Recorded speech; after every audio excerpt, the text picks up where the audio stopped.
नमस्कार दोस्तों। आज हम लोग वीडियो में पीरियोडोंटिक्स डिपार्टमेंट के बारे में थोड़ा बहुत डिस्कस करेंगे और एक जो चीज़ है बहुत ही इम्पोर्टेंट चीज़ है। क्या पीरियोडोंटिक्स डिपार्टमेंट अंडररेटेड है? इसके बारे में थोड़ा बहुत हम लोग जानेंगे। मेरा अभी सितंबर महीने में इंटर्नशिप पोस्टिंग के दौरान पीरियोडोंटिक्स डिपार्टमेंट में पोस्टिंग खत्म हुआ कल। आज से हम लोग का ओएमआर स्टार्ट हो रहा है, ओरल मेडिसिन एंड रेडियोलॉजी। तो पीरियोडोंटिक्स के बारे में थोड़ा बहुत डिस्कस करेंगे। पहले वहाँ का हम लोग का डिपार्टमेंट में कॉलेज में क्या क्या सेक्शंस है, क्या क्या पार्ट्स है, उसके बारे में जानेंगे।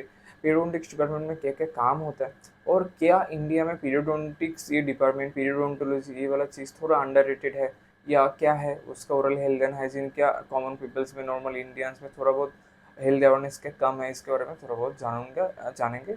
और मेरा जो आइडियोलॉजी है वो आप लोगों के साथ शेयर करेंगे। तो सितंबर में पूरा महीना मेरा पीरियोडिक्स डिपार्टमेंट में पोस्टिंग हुआ। एक्चुअली कैसे डिपार्टमेंट डिवाइड्स रहते हैं पार्ट्स में, पहले तो उसके बारे में जानेंगे।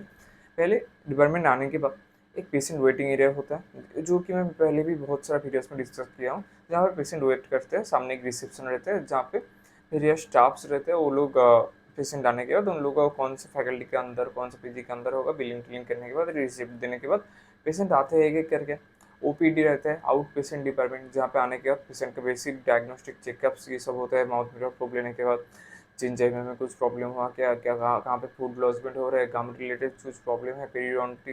पीरियोडोंसियम, जो कि बहुत एक इंपॉर्टेंट टर्म है पीरियोडोंटोलॉजी में। पीरियोडोंसियम का जो चार्ट स्ट्रक्चर है, मेनली हम लोग का जिंजाइवा मतलब गाम, उसके नीचे एल्वियोलर बोन का जो स्ट्रक्चर, उसके साथ हम लोग का टूथ का जो रूट का बाहर का जो स्ट्रक्चर रहता है जिसका हम बोलते हैं सीमेंटम, और रूट का जो स्ट्रक्चर बाहर का, और बाहर में एल्वियोलर बोन को जो अटैच करते हैं पीरियोडोंटल लिगामेंट्स फाइबर, ये चार पीडीएल फाइबर, ये चार मिलकर हम लोग का होता है पेरियोडोंसियम। और इस रिलेटेड कुछ भी प्रॉब्लम हो, कुछ भी काम हो, होता है पेरियोडोंटोलॉजी डिपार्टमेंट में।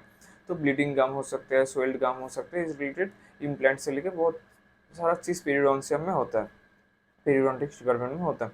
जो हम लोग रिसेप्शन हो गया, पेशेंट वेटिंग एरिया हो गया, एक हम लोग का ओपीडी हो गया। उसके बाद एक यूजी क्लिनिकल एरिया, मतलब जो थर्ड ईयर फोर्थ ईयर जिन लोग का क्लिनिकल पोस्टिंग स्टार्ट होता है, वो लोग जो हैंड स्किलिंग कहते हैं, यस उन लोग का डेंटल से रहता है, पर एक जगह रहता है, वो अलग जगह पे रहता है। और एक रहता है हम लोग के इंटर्न्स को बैठने के लिए अलग जगह है, जहाँ हम लोग हम पे ओपीडी करते हैं, रजिस्टर मेंटेन करना, ठीक ठाक पेशेंट का सब कुछ मेंटेन करना, हैंड स्किलिंग करने के लिए हम लोग का अलग से एक जगह ये सब रहता है। उसके अंदर जाएंगे तो एक है PGs clinical working area, PGs काम करने के लिए उन लोगों का हर एक किसी के एक अलग अलग चेयर रहता है, अलग अलग वहाँ पे मशीन रहता है, उन लोगों को काम करने के लिए वो सब रहता है। और उसके बाद हम लोग देख सकते हैं फैकल्टीज रूम है, हर किसी के एक एक अलग अलग करके। तो फैकल्टीज रूम, एक एचओडी रूम रहता है, एक लाइब्रेरी रूम रहता है जहाँ पे पीजीज हम लोग जाके कुछ पढ़े चाहे तो कर सकते हैं वहाँ पर जाके। स्टेरिलाइजेशन रूम, इंस्ट्रूमेंट रूम रहता है, एक एक्सरे रेडियो विजियोग्राफी आरवीजी रूम रहता है, ठीक है।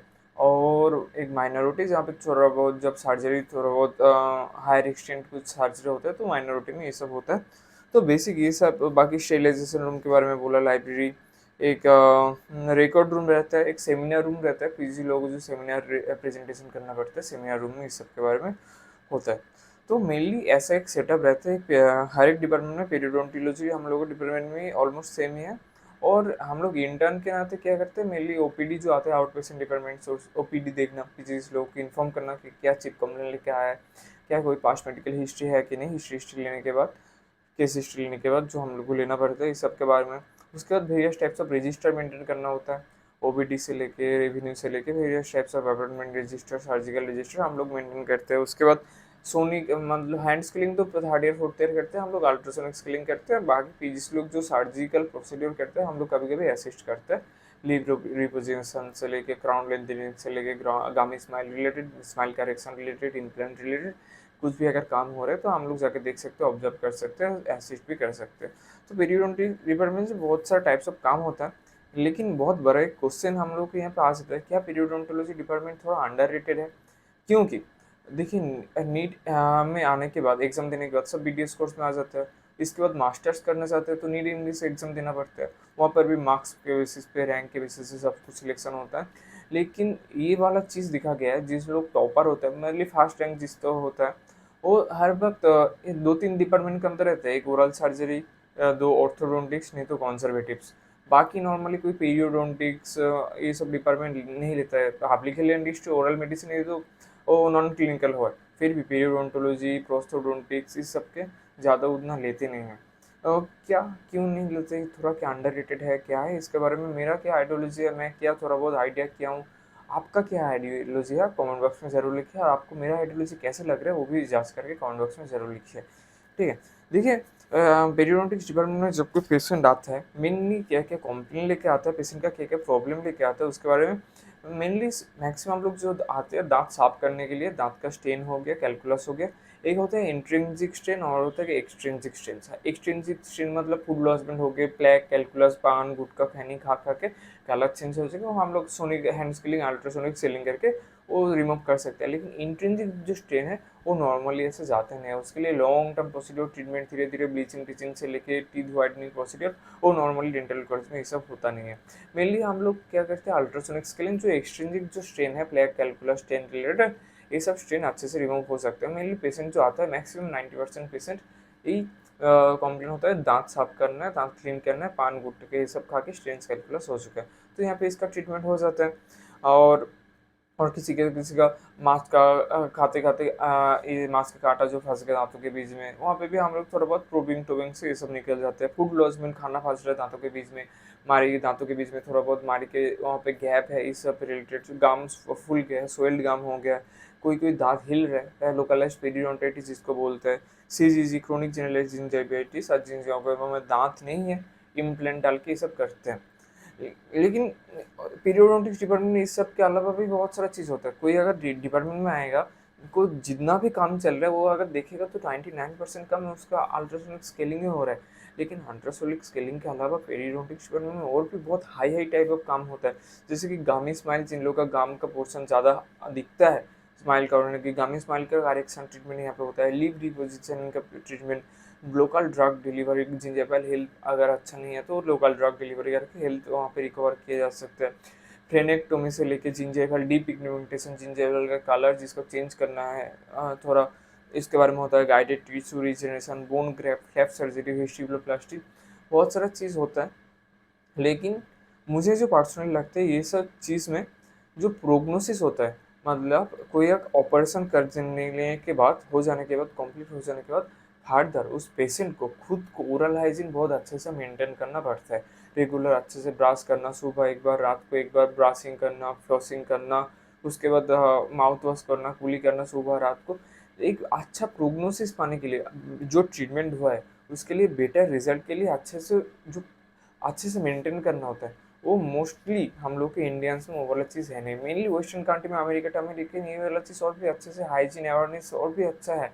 लेकिन मुझे जो लगता है इस जगह पे अभी अभी के दिन में उतना ओरल हाइजीन अवेयरनेस है नहीं।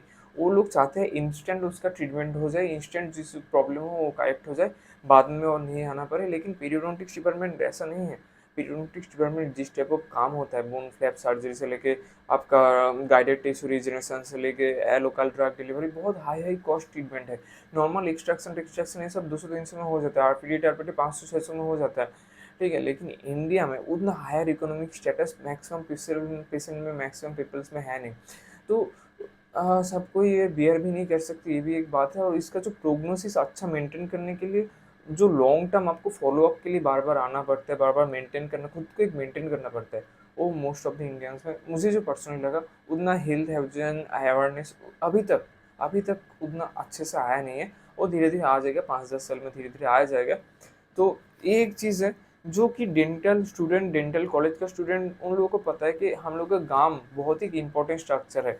लेकिन प्रॉब्लम ये है कि देखिए दांत का पेन होगा, पेन होने के बाद ही मैक्सिमम पेशेंट आता है। गाम रिलेटेड ऐसा कुछ है नहीं, मेनली ब्लीडिंग टीडिंग होगा, लेकिन दांत का जो पेन होता है, गाम का पेन से उस हिसाब से कुछ भी नहीं है।